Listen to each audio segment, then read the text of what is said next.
Good morning, good morning. Manang Leads here. Ayan, gusto kong ipakita sa inyo ang Burnham Park ngayon. I mean, particularly dito sa sa Rose Garden. Pero wala nang roses na na sila.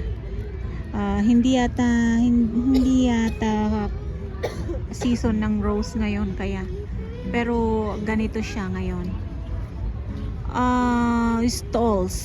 Stalls ang mga yan. Pero hindi pa sila bukas. Maaga kami. Baka hindi ko alam kung anong oras nagbubukas. Pero mga puno ng stalls dito sa Rose Garden. Ayan oh. Yung iba open na sila. Pero karamihan sarado naman. Hindi ko alam kung magbubukas ba ang mga yan in a later time or talagang may date lang or hindi pa siya nabubuksan para sa market encounter.